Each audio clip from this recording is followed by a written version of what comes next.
Hi, everyone. Thank you for joining us today. I'm Kyle Shea with MadTech AI.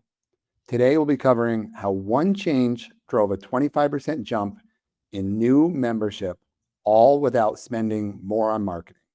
And more importantly, we're going to break down the process so you can apply it at your organization. As I mentioned, I'm Kyle Shea with MadTech AI. I'm the Chief Strategy Officer. I bring more than 20 years of experience impacting growth and mission-driven organizations. I have a fantastic co-host today, Jeff Moore, who's our senior executive with MadTech AI. Jeff, give us a bit of your background. Thanks, Kyle. My name's Jeff Moore. I've been helping nonprofits with their tech needs over the last 30 years. That time includes time with a world-leading CRM company based here in Charleston. I also spent some time with a wealth intelligence and data analytics provider, as well as a leading integration provider. So I'll hope to carry that experience into our discussion today, and we'll see what we come up with here, Kyle. Before we get started, let's briefly go over our agenda and what we're hoping to accomplish during our time together today. So we've got three main points to cover. First, we're going to identify the three types of membership campaign triggers and do a little self-assessment. Secondly, we're going to single out a specific trigger that has proven to be the most effective for acquiring and retaining members. And finally, we'll look at the 6 steps that equip and empower your organization to take the reins on a positive shift toward hitting and exceeding your membership goals. If at any time you need some clarification on a point we're presenting, please feel free to put that in the chat. If we can, we will clarify at that time. Of course, we'll also leave some time at the end to field your questions. Great. Thanks for letting everyone know that, Jeff. Again, if anyone has any questions throughout this, please just drop that in the comments section. So before we start, think about your most recent membership campaign. In fact, think about your membership engagement process. Is there some sort of traditional, we've always done it this way method to your campaign? Or are your renewal messages sent 90 days before expiration? Or do you have some triggering events in place, like an attendance to an event or a special exhibit? Maybe someone just said, our membership is too low and it's time for us to increase that membership. Whatever that reason or method is, look at the corresponding number, think about it, and put your numbers in the chat. So we'll just wait here 1 second as people add some comments here. Getting a few responses in. Looks like we've got some 2s. Waiting for a couple of more. There's a 4. A couple of 3s in there. Kyle, what do we make of these results? Yeah, so Jeff, that's a great question. This is very common from what we see. So we generally see folks are doing ad hoc and some time-based.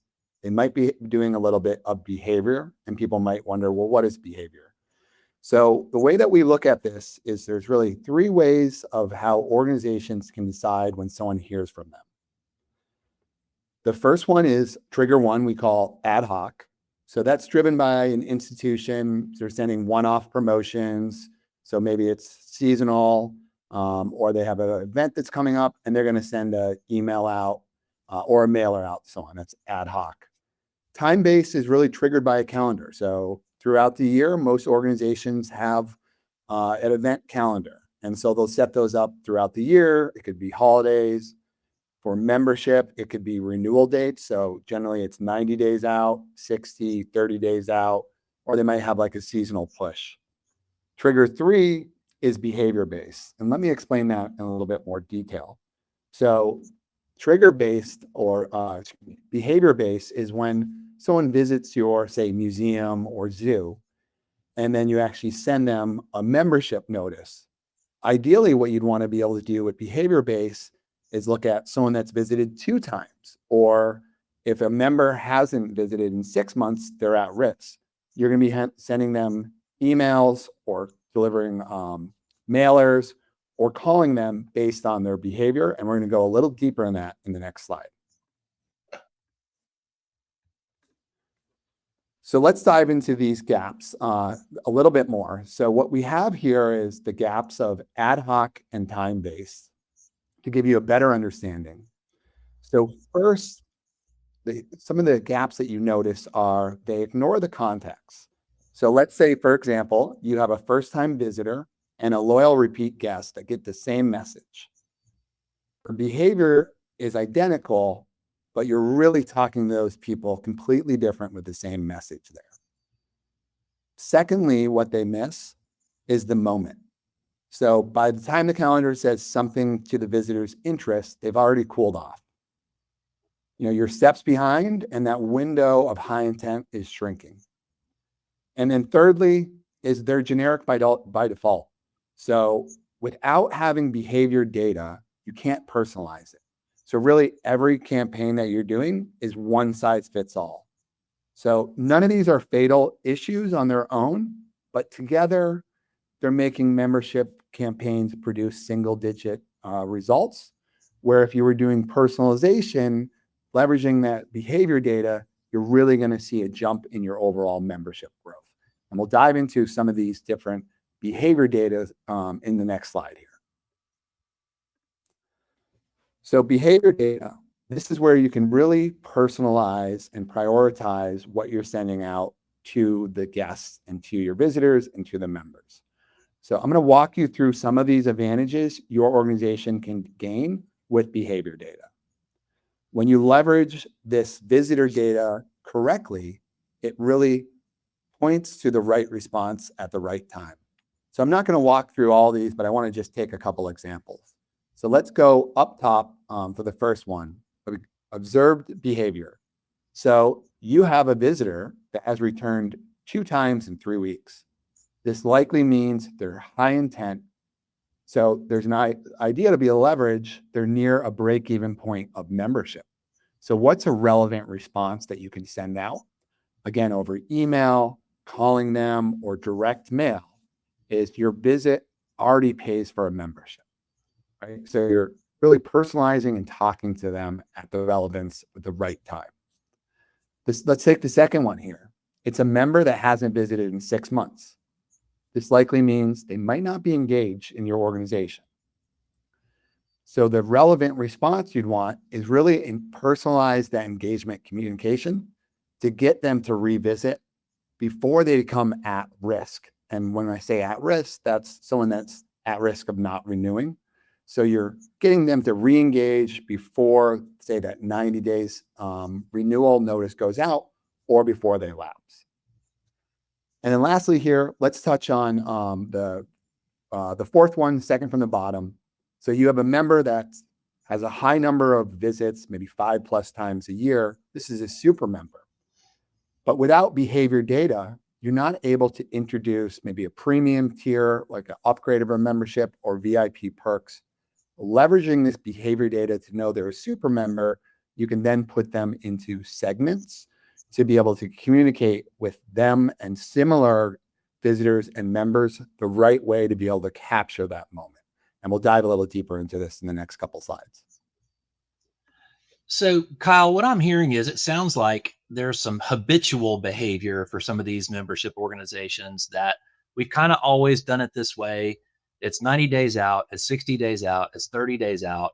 And maybe there's some limitations in the visibility of what they can actually see within their system without going through a lot of lengthy reporting to really try to figure out what the triggers are for these personalized messages. So instead they're just sending out some generic messaging, probably just because it's what they're capable of doing with the information that's really readily available to them. That's exactly right. That's exactly right, Jeff. That's generally what we see with organizations we work with or ones that we're talking to. That's right. So when we kind of peel the onion here, it looks like there's 5 moments where behavior data matters in the membership life cycle, and having access to this data in a usable format is going to be a very important part of this process. So the first and probably most obvious is leveraging first-time visitor information. We want to capture that data, and in best case scenarios, we want to convert that into a membership. Secondly, now that we have a new member, let's activate them. Be sure to engage them, steward that relationship, and create an environment that really yields longevity. And then when you get to the third part here, when members have demonstrated other behaviors of commitment, maybe they've attended an event, they've made a retail purchase. We want to expand. Let's introduce them to additional benefits or other tiers of membership. And the next one, this is a big one, primarily because it is infinitely easier to retain a member than it is to recruit a new one. These members have the shiny card, but they haven't been attending. Is there some sappy breakup card that we could make them laugh and make them come back? Should we send them a coupon to the cafe? How do we rescue them? Sometimes this just means look and listen and learn. What resonates with this individual? Do we have the data on their specific interests? Let's not send them the generic renewal messaging when what we have is screaming individuality like Van Gogh or dinosaurs or vintage airplanes. So Kyle, what made the Henry Ford's museum's experience so successful? So, Jeff, that's a great question. The Henry Ford Museum is one of the largest museums in the country. Here at MadTech AI, we've worked with them for a number of years. And what I want to walk through here is what the Henry had before we worked with them, what their current state was. And this will probably resonate with a lot of the folks that are joining us today. So the before state, I'll walk through these 5 different fields. So they did time-based or ad hoc, which is great and it's normal, but we'll go into a little more reason of what they can actually get out of this with behavioral. So they ran these campaigns on a normal calendar or one-off promotion. They had existing information. So they had a number of different systems. They were able to look at every visit. They had ticketing information. They were able to look at transactions that happened in the retail store. All that was being captured, but it was being captured across multiple data sources. And that created siloed, separate, disconnected systems. And this is a huge and common issue, right? I've been doing this for a long time. This will resonate with a lot of our attendees today because it is just so common. There's a lot of promise of connectivity out there, and there's a lot of lack of delivery of this very issue. Exactly. So they had the data, but they had no clear signals. So they weren't sure who was ready to become a member, and they weren't reaching out to them at the right time. And then lastly here is they were missing insights. So they have a really large member population. They didn't know who was engaged and who was at risk and who hadn't visited since they had renewed. So they had all this great information. They just didn't have a way of acting on it. So what I'll dive into here is the behavior data was there, but as I mentioned, no way to act on it. So on the left-hand side here, you'll see the before state. So they had a variety of systems, which I'm sure all of you folks are working in the same type of format here. They had a ticketing system, a CRM membership system, an email marketing system, and a donation system. And in many cases, you might have 2, 3, 5 other systems that are all disconnected. So what we did at MadTech is on the right-hand side, you'll see what changed. So what we did is we stitched all those systems together through data integration to create one connected customer record. So we were able to look at every visit, the membership health score. So we actually score their members based on their behavior to say, this member has a high score or this member has a low score and is at risk and someone you need to give attention to. We gave them behavioral-based recommendations. We were able to pull in the donation history, or if they clicked on, say, a donation email but didn't act on it. And we were able to give them all this at a household level with context. So pulling all this together really made it actionable and it made it automated. So they weren't pulling manual reports and having to pull all this together. Creating one connected member record with behavior data is what gave the Henry Ford a 25% jump in membership working with MadTech AI. That's some really great information. Kyle, so why don't we do this? Why don't we break down the 6 steps that are behind that 25% lift in the Henry Ford Museum's membership successes. I can't stress enough the importance of the sequence of these steps. Before we can effectively help organizations with procedural consultation, we need to start from a place of good data hygiene. So that's going to be step number one. Everyone has heard the expression garbage in, garbage out, and even more recently, especially where data and systems are concerned.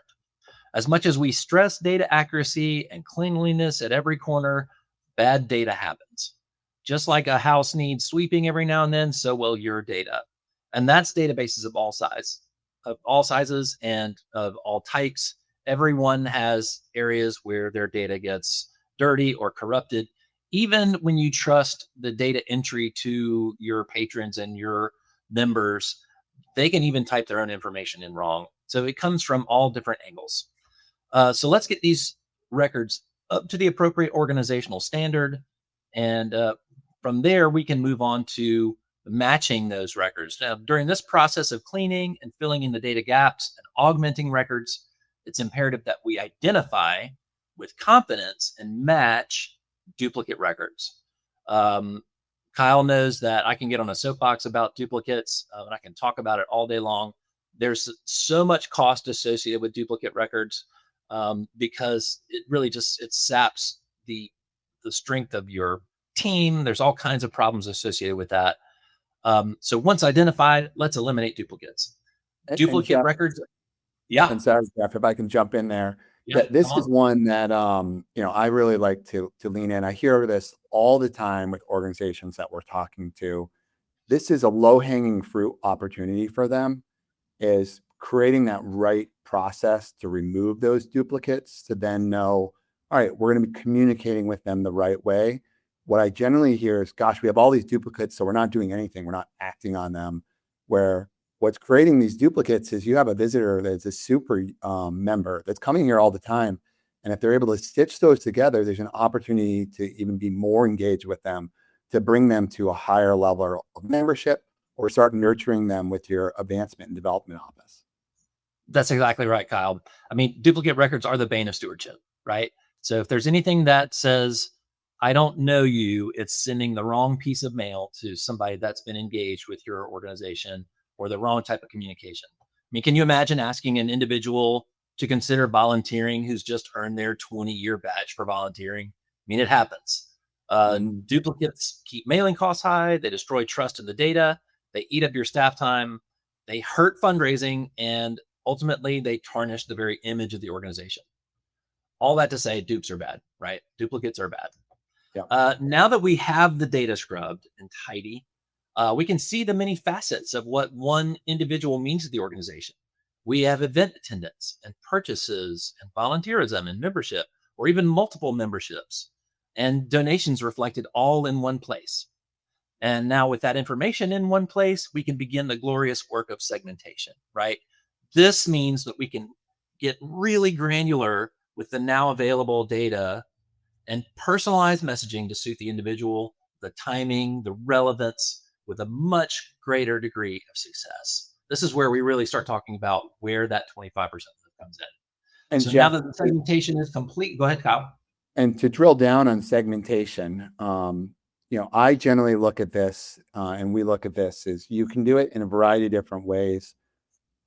Some organizations might have 5 segments. Some then have a variety of different tiers and different memberships and different events that are happening, or maybe multiple locations.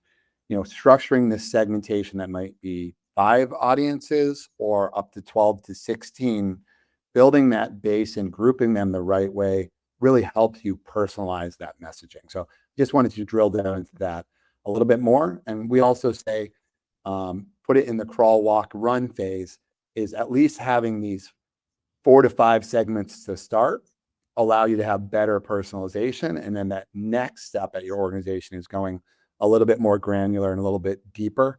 But there's an easy base that you can segment this so that you're more personalized there. That's exactly right, Kyle.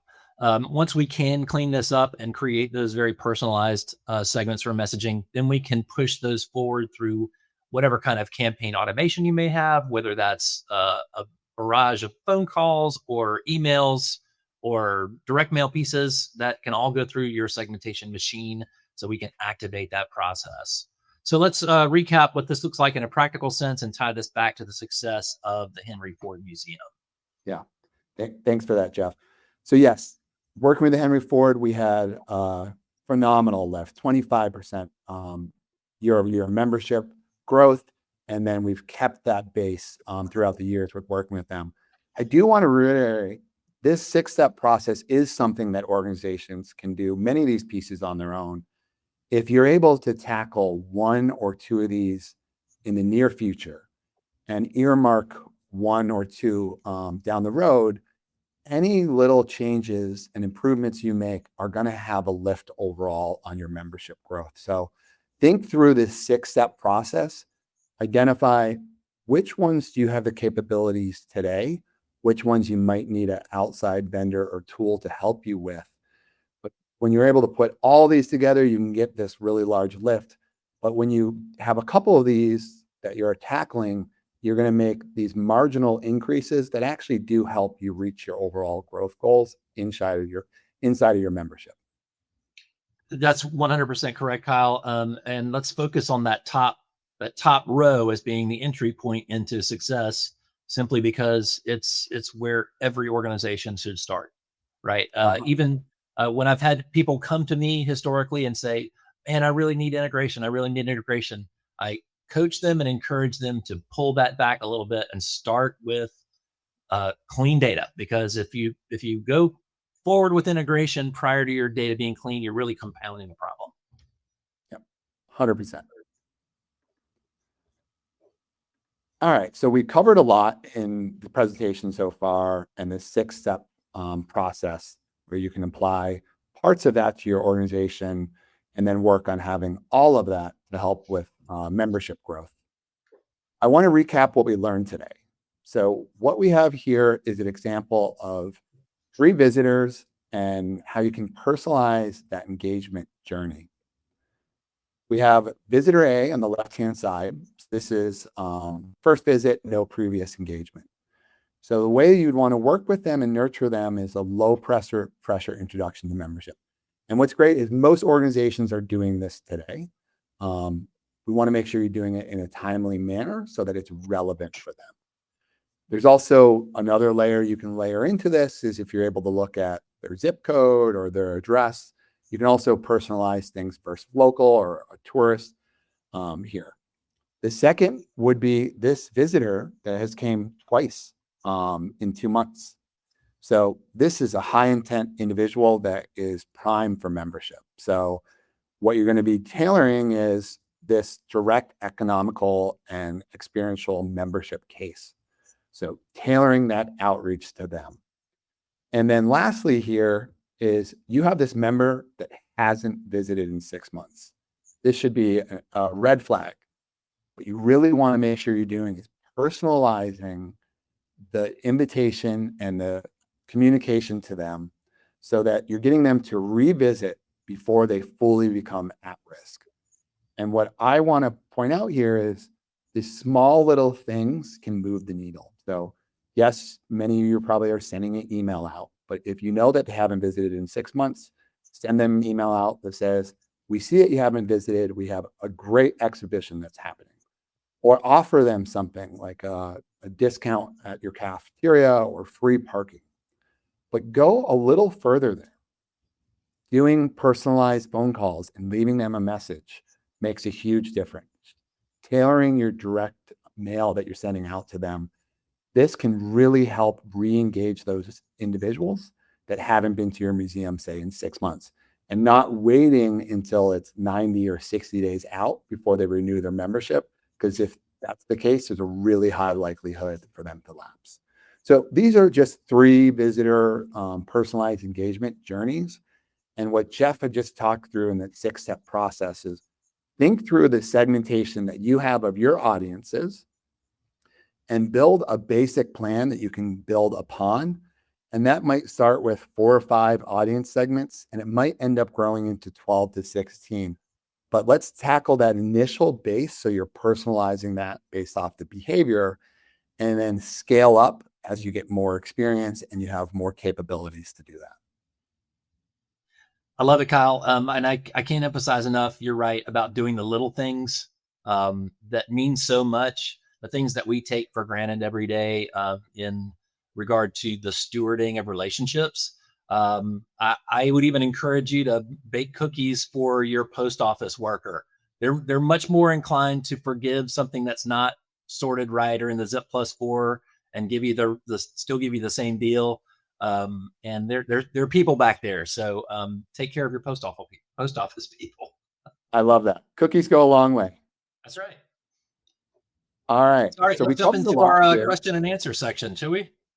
Yeah. So we covered a lot here. I know there might be some terms that people weren't familiar with. So please, or if there's some specific questions, please jump in and add those questions into the comments section. That's going to be on the right-hand side of the screen. So we'll just wait 1 minute as we get some questions to come in. All right, I see one question here.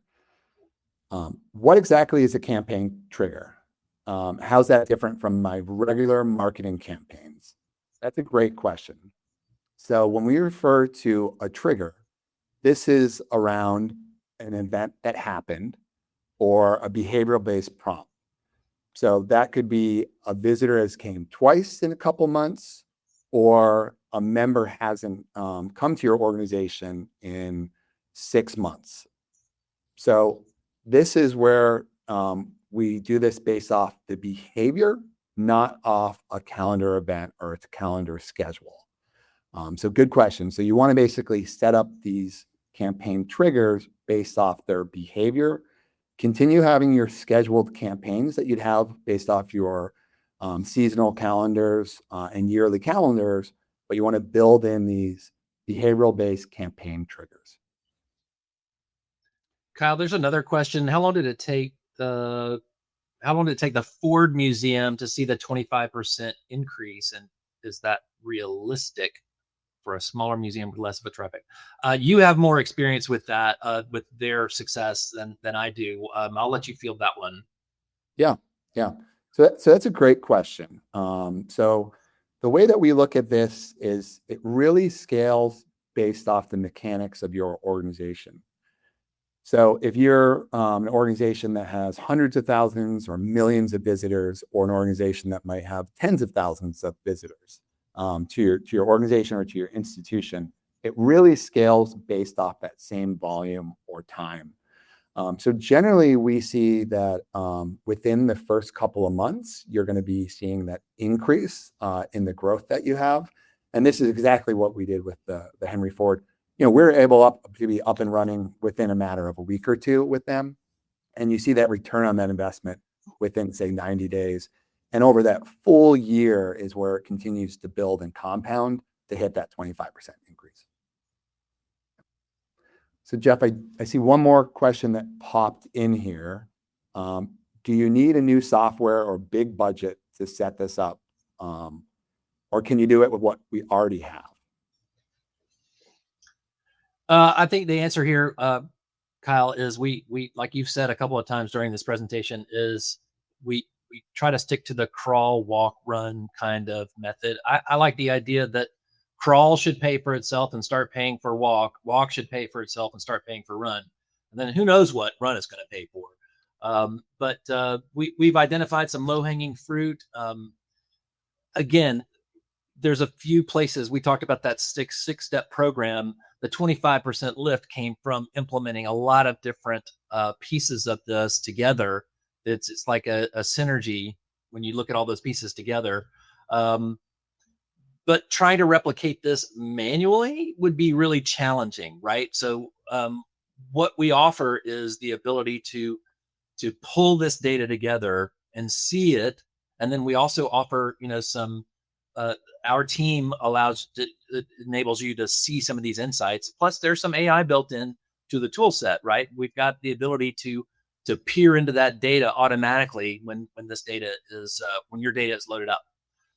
So the platform is really what makes the 6-step process actually executable without adding a head count, right? So we're talking about no additional FTEs here, and this will enable you to do this by employing technology. Great point there, Jeff. So it looks like those might just be the last 3 comments here. So really great session here, some really good questions. A little background at MadTech AI. So as Jeff just touched upon, and in the case study of Henry Ford, what does MadTech do? So in summary, we unify your ticketing, your CRM, your marketing data into one connected customer record. Then we turn that visitor behavior and member behavior into the right messaging at the right moment automatically. So we do all the heavy lifting behind the scenes. We're not asking you to replace anything. Continue with all the systems that you have and everything that you've set up. What we do is we're that layer on top of your existing systems so that we make them work together and we connect that disconnected siloed data. So you can go ahead and reach out to us on madtech.ai. You can find some great information there, as well as go ahead and book a time with myself and Jeff to learn more. And lastly, before we wrap up here, we love doing these educational webinars. We always get really great feedback from our attendees and people that watch the recordings. We have a fantastic upcoming webinar on September 10th. It's going to be the same time, Thursday at 11 a.m. And it's why every mission-based organization needs an iPaaS solution now, and how connected and transformed data changes everything. And you might wonder, what is an iPaaS? Well, we're going to be covering that. And it's an iPaaS, in summary, it connects and transforms that data. And here at MadTech AI, we've built an iPaaS that has over 300 different connectors, and we can easily build any of the connectors that you need for the systems you have at your current organization. So we'll be sending out emails and putting this on madtech.ai's website here to be able to go ahead and register for it. Hey, Kyle, one more question squeezed in there. Says, what does MadTech mean? Yeah, so MadTech means marketing, advertising, and data technology. And I like to make the joke that it also can mean museum, attendance, and donor technology. So we're leveraging all of the same great technology and resources that we help support our organizations across all those different groups that you have at a museum or a zoo or aquarium. Good stuff. Well, I want to thank everyone for joining us today. If you'd like to connect with us, you can always follow us on LinkedIn. You can scan the QR code here or search for us. And if you are interested in having us evaluate how we could support your membership growth and work with your data, please feel free to reach out to Jeff directly at jeff@madtechai.com. Again, we really thank everyone that joined us today. Really great session. I hope that you got some educational information that you can take back and apply to help with your membership growth. And again, we just really want to thank everyone for joining us today. And lastly, thank you, Jeff. Thanks, man. Glad to be here. Have a great day. Thanks, everyone.